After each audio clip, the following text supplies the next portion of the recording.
Hey friends, welcome back. Just Christina here, and today I briefly want to talk to you about the Nimbus satellites. Now, this is something that we were talking about with the Human Transponder Surveillance Command System, which is essentially RFID chips and the use of microwave technology to track them. And these are programs that were being tested by the Los Alamos labs in the 70s.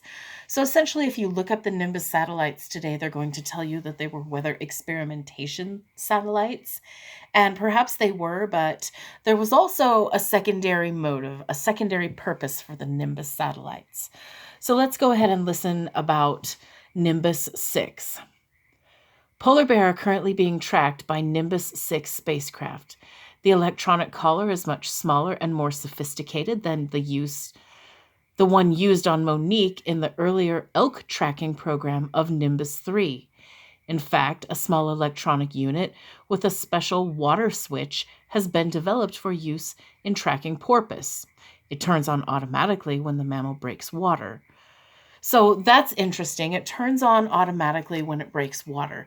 Could that be because the microwave that's out in the atmosphere only affects the RFID collar when it's outside of the water because RFID and microwaves can't break through the water? So it can't track you underwater. Interesting. Okay.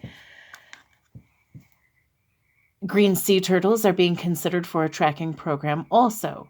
There seems to be no limit to what can be tracked. In the last few years, according to Doug Broom, now Doug Broom was the Nimbus program director at NASA headquarters, all right? According to Doug Broom, some 70 to 80 users have put out platforms for various research, including oil exploration, current flow study, and so on and so on, to be tracked by the Polar Orbit satellite. Random Access Measuring System, RAMS, receiver is a one-way Doppler tracking system. The data is received by Nimbus 6 and then relayed to an Alaskan station. What station is in Alaska, ladies and gentlemen? The same one that they turned that laser system over to.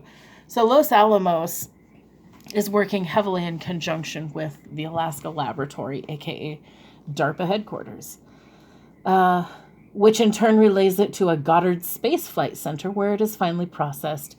A computer printout is then mailed to each user. Not anymore. I mean, we've come a long way as far as a technological age of sharing since the 70s, but I thought this might pique your interest a little bit in continuum with what is going on. It's always good to be continuously putting these correlations together and building data, because essentially research is filling the gap in science and taking something and finding correlations. And research really is not about discovering something completely new without any scientific merit or basis or grounded platform.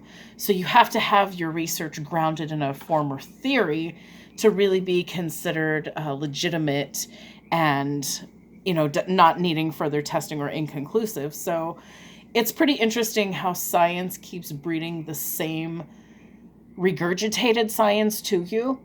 And if you want to break free and you really want to study the what ifs or the what could be's, then you need to look in these hidden places of where we're finding this information. And the Nimbus satellites were not designed for weather studies or any kind of thing like that at all. So take a look here really quick. All of this. And I can't even believe that I'm making these correlations today or that I'm seeing this. So up here is the Nimbus satellite, okay? And then there's floating ice, elm, weather balloon. There's floating buoys. There's anchored moored buoys.